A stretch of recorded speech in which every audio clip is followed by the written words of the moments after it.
আমার নাম সীমা। এই যে স্ক্রিনে যে লোকটি আছে ওর নাম হচ্ছে প্রিন্স বর্মন। আমার স্বামীর বন্ধু। সে 2-1.5 বছর ধরে সে আমাদের বাসায় যাতায়াত করতো। সে আসার পরে সে আমাদের সাথে ঘনিষ্ঠ একটা সম্পর্ক তৈরি করে। করার পরে সে আমাদের মানে বিদেশ নিয়ে যাওয়ার একটা প্রলোভন দেখায়। বিদেশ নিয়ে যাবে, ইউরোপে নিয়ে যাবে, এরকম একটা প্রলোভন দেখায়। এবং কি আমার বাচ্চা যে স্কুলে পড়বে সেটাও সে বলে যে তোমার এখানে স্কুলে পড়ায় কি হবে, আমার বিদেশে গেলে তোমার বাচ্চার ফিউচার হবে, আমরা সেখানে একটা ফ্ল্যাট নিব, সেখানে আমরা সবাই মিলে থাকবো।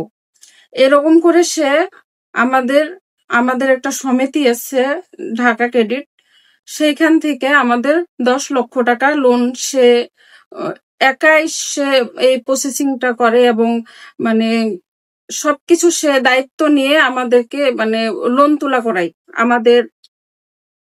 আমাদের নামে।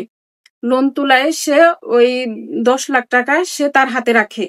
রাখার পরে সে কিছুদিন পর যেতে না যেতে ও মানে আমার বলে কি যে বিদেশ যাওয়ার টাইম হয়ে গেছে, এরকম করে সে আমাদের ধান বিক্রি করায়।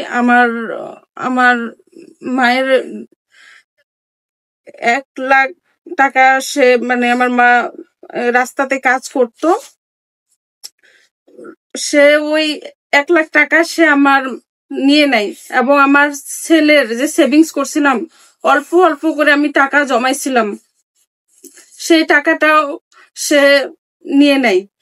নেওয়ার পরে সে এখন আমরা যখন এই টাকাটার যখন আমরা বলি যে আমাদের মানে আমার কাছে একটু অন্যরকম লাগে, সে এতবার টাকা নিয়ে নিচ্ছে অথচ বিদেশ নিয়ে যেতে পারছে না।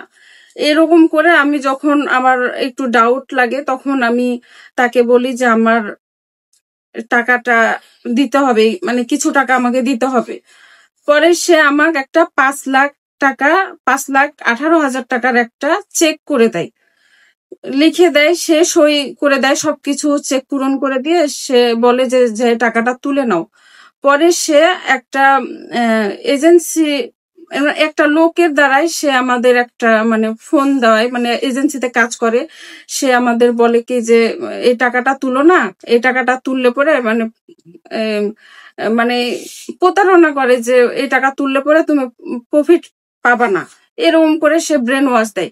পরে আমার তারপরেও মানে একটু ডাউট লাগে, পরে তারপরে আমি চলে যাই সোজাসুজি ডাচ বাংলা অ্যাকাউন্টে। পরে সেখানে আমার ডাচ বাংলা অ্যাকাউন্ট যে টাকা দেয় সে বলে যে অ্যাকাউন্টে কোনো টাকা নাই। পরে আমি তাকে বলি যে কেন টাকাটা তুমি দাওনি আমার অ্যাকাউন্টে।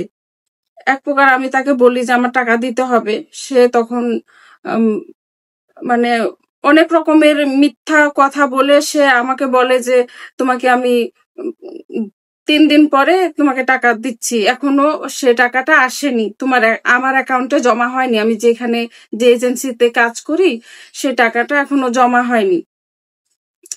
এই কথা বলে আমাদের বলে 2 দিন টাইম নেই। পরে 2 দিন পর আমরা যখন যাই তখন সে বলে যে তোমরা আসো, টাকাটা তোমাদের দেব, আমি ব্যাংকের নিচে আছি বলে।